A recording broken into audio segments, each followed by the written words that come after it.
Hello, everyone. Thank you very much for watching today. Today, day 10 of 15 of the Millionaire Real Estate Agent by Gary Keller. And today we're going to go over more ideas and things to think about leads, because leads is the most important thing in real estate and in sales. So we're going to go a little bit more in detail. And the one chapter I'm going to be reviewing is this. There's four areas or four things to think about when thinking about your leads. And then I'm going to talk a little bit about listings and things to think about in today's market, and for those new agents or just agents that are at a certain production, on how to get more listings. So first, with leads. So four things that Gary talks about is sustaining leads, tracking leads, protecting your time when doing lead generation, and discovering what works. So those four areas I'm going to touch on a little bit. Sustaining your leads. Basically, sustaining what Gary refers to, and I agree with 100%, is database-driven marketing is better than shotgun approach marketing.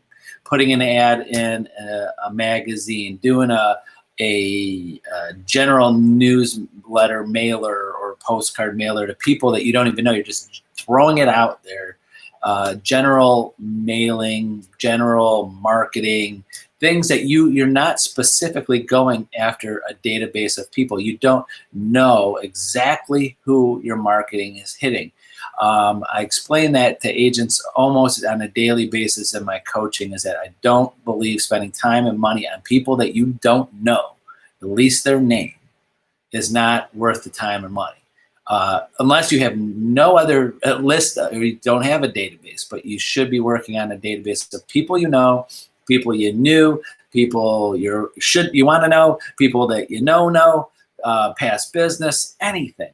So database driven, that you should be calling, texting, mailers, emails to people that you know. So marketing that is database driven, that is specifically for a farming area. I have a lot of new agents. They're in classes now that are using the term farming, which is great, because they've heard this term. So if you're farming an area, you better know those people's names, not just farm an area like, okay, these are the streets. I know what streets I'm sending to, but you don't have a list of everybody's name, their address, their phone number, or you've gone door knocking. It has to be database driven for it to work. So also you can delegate people to do that. Example is if your prospecting, your lead generation doesn't have to just be you on the phone. Some of us think that we're the best person for the job of getting the business. Some of us, and I was one of those people many years ago, that people are not going to do business with me unless they hear from me. If you have all of the time in the world and you're not busy enough with current clients and customers, and you have all of the time to do prospecting, yes, you make all of those calls. But if you get to that point in your career, into your level of success where you need to delegate, it's always best, in my opinion, to delegate and to hire and to spend the money and time on people that are going to be income generating people to help you call on your leads. Call on those, book appointments for you, hire a licensed assistant to help you call your sphere. Try to book appointments to talk about real estate and what's going on. Get through 70 to 80% of the calls that you make, if you already don't know this, are going to be voicemail messages. People don't pick up their phone, but a voicemail message is great. So if you have an assistant making those calls for you, or sending out those emails for you, or helping you organize your database, or adding people to your database, income generating things, you could delegate that. So my opinion is that should be your first hire, or hire someone that could take over the paperwork procedure so you could do more income generating. Make sure whatever you do when you get to that level of having someone help you, it's either they're helping you generate income and leads, or they're freeing up your time so you can be getting more prospects and more leads. So you can delegate for that. Calling someone on your database, just to check in on them, follow up on them, see how they've been doing, see if they're interested in buying or selling real estate. And it's not you is okay. It's better to have someone else call them on your behalf than no one call them. Some agents don't understand that, don't see that. I see that happen all the time. If my opinion is a call is better than no call, and if those people on the other side of your sphere feel this is the one fear, this is the first and only fear that I ever see agents say to that concept is that they go, those people are going to wonder why I'm not making the call. If those people don't understand that you're busy helping people every day that are actually looking to buy and sell a house now, then you might not even want to be those people to do business with. If they feel insulted because you are not the person asking them for your business, you have to, and I'll work on this, I don't want to go into detail, but I have scripts for agents that have assistants, even my own personal assistants, I have scripts to explain to people, to those people that might feel offended, why isn't Tony the person calling me? There are scripts for that. Don't want to give out my secrets over the internet of what to say to people that when you have delegate those calls to disarm that and explain to them that they are important. They are an important person that we do want to do business with, but there's a reason for that delegation. So if you want that specific my secret sauce and that kind of talk, I'm happy to work with you on that. 2, tracking. You have to track all of your leads. Stop thinking about leads. My opinion, stop thinking about leads of people that just buying and selling now. Those are very, very important A+ leads. But every single person that you talk to, every person that's in your database is a lead. They're just looking now, in the near future, or far into the future. So track everybody, what you're calling, what you're talking about, when you think they're going to might buy, putting notes in there saying that these people are going to say they're going to live in this house for the rest of their life. They say they might, this is their first home that they've bought. So they just got married last year. Or this is a single person. You can even put notes in there. I have in the past put notes that to watch people, especially with social media, watch when they do life-changing things. So if you have single people, just one example, you have single people in your database, watch on their social media. They might be getting engaged. They might be getting married. When they get married, speed them up on the process. Maybe they might start a family sooner than you think, or maybe they're not, if they are starting a family, they might need to buy another house or do some research. Buy 2 people, get married, do a little research. They might both have 2 houses or 2 places they own. They might have to sell one. Things change like that all the time with your leads. You got to be watching, writing notes, and tracking what they're doing, like stalking a little bit, but for sales purposes on that. 3, protect your time for lead generation. Protect it. Put it in your calendar. Let everybody know around you. If you have assistants and people that are helping you with your business, protect that time. That is A+ time of yours. That is priceless time of making calls and doing that. Don't let anything interfere with that. If you're a busy agent, even if you have 1 transaction or 10 transactions in process right now, you're always going to have stuff to do. Anybody that's watching this, if you have 1 transaction going on, it could take up your whole day, talking to the buyer, talking to the lender, talking to the title company, talking to the other agents, scheduling inspections, talking to the buyer about the inspections, finding out where their loan is, finding if they got all their documents there.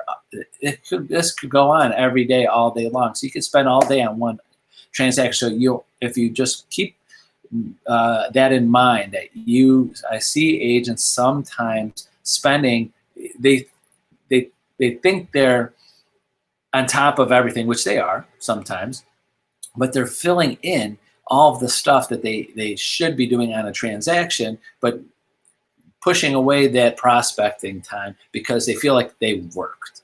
I worked all day. Great. I know you did do work all day, but this is part of my coaching call. And sorry, a lot of you have heard this already. If you're watching this and I'm personally coaching you right now, is that what did you do today to prospect and find new leads?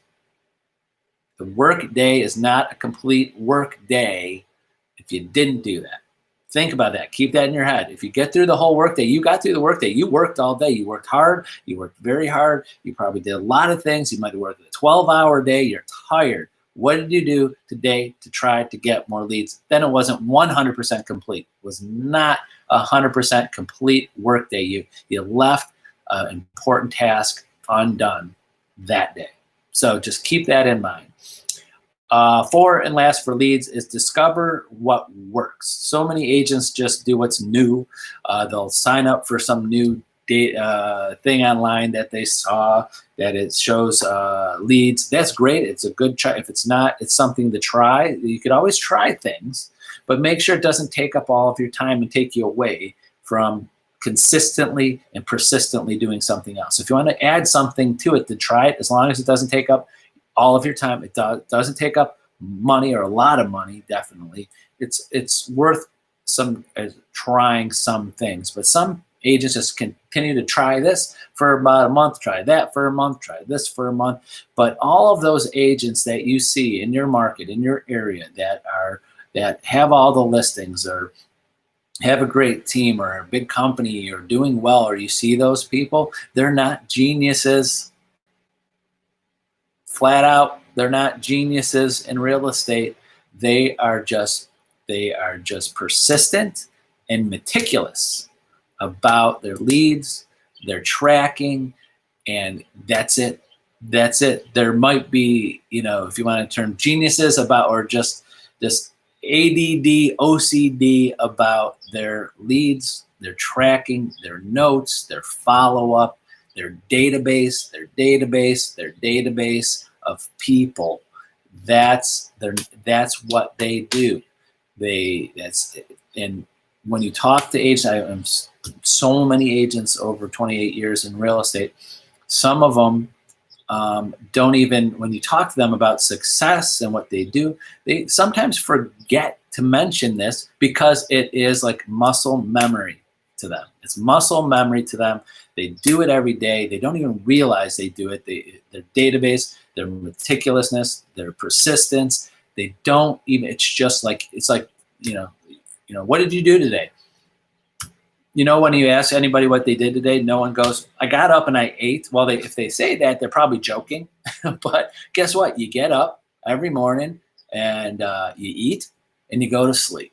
So we don't say that unless we're joking, usually with people, because it's something we do all the time. Successful agents, successful salespeople will forget to mention the things that they do so meticulous and persistent and consistent because they just do it. It just happens every day. So you got to do that. Listings. I'm just going to touch a couple minutes about listings and just one specific thing because there's such a limited inventory out there. And recently, over the last few weeks, when things have been picking up for a lot of agents, especially my new agents that I've been coaching on this, and this is one thing, and I'll tell this to everybody, any agent watching any company, that's not just for Century 21 agents that's looking to get more listings. It's my opinion on what you need to do to help because there's a limited number of inventory and limited number of sellers out there. So the competition is it's the competition for listings is even harder than it is just because of the lack of inventory on there. Also, a little note to a lot of agents that have been in the business a while that are watching this, there already is an influx of new agents. In 28 years, I've never seen so many agents in school right now. Maybe 10, 15 years ago, before 2008, 2009, there's a lot of people getting into real estate. My prediction is that by this time next year, or by the end of next year, get my prediction, I don't have a crystal ball, there's going to be more realtors in the United States than ever before. It's a higher membership because a lot of people had time off. A lot of people had a stimulus check that happened to be about the same amount it costs to get your real estate license. And a lot of people are working from home so they could take classes at their time off from that work. I see it. And right now the state's in almost a month backlog of taking tests. I have agents right now waiting to take the test at the end of July. So the point I'm beginning, anybody watching this, is that there's going to be an influx of more competition in real estate for getting listings if the inventory stays where it is, because of new agents. Because new agents are, you new agents that are watching this, you have the same, almost the same ability, I'll say almost, the same ability to get a listing as anybody else. This is a one thing. This is a secret that you have to do. A lot of agents forget, and many of you who are watching this maybe have heard me say this in our coaching, or when you were calling to pick a company to go through, is that some agents actually think they're on their own. They think they're new. That's it. They're new. I'm not going to be able to compete with a big team. I'm not going to be able to compete with, how am I going to get listings with someone that has been in the real estate business 30 years? How am I going to compete with that? Do I have your attention, or you're ready to hear this? Is that you have to sit down with your broker, your manager, your owner, or the owner of the company, your team leader, something on there, because you're not alone. You're not alone. You have a company you work for. You have a company, and you could use that company. I use this example to new agents all the time. Sorry, a little secret here I tell new agents when they go out and talk to clients, is that what I say to get in your mindset, kind of like a restaurant. I mean, it's a good bad comparison here. When you go to a restaurant that you know is a good restaurant that's been there a while, you might be new to that restaurant. You've seen cars there. You've heard good things about it. It's great. You walk in. That server is brand new. No one turns around and walks out the door. No one does, because you know automatically that server's new. As long as they're there for you and look out for your service, give you the service you want, they're attentive, they give you the answers. You know behind that server is that manager walking around. You see that manager walking around, and that manager knows what they're doing. You know that ownership, if it's a family owned, that they know what they're doing. You know the chef or cook knows what they're doing. You just know that that server is the voice of all of that experience, all of that expertise. So if you're with an office, I mean, there's lots of great offices out there, and Century 21 HomeStar, we have a lot of experience, a lot of expertise that we explain to our agents. I've 28 years in real estate. Our office is over 22 years old. Century 21, 50 years old next year.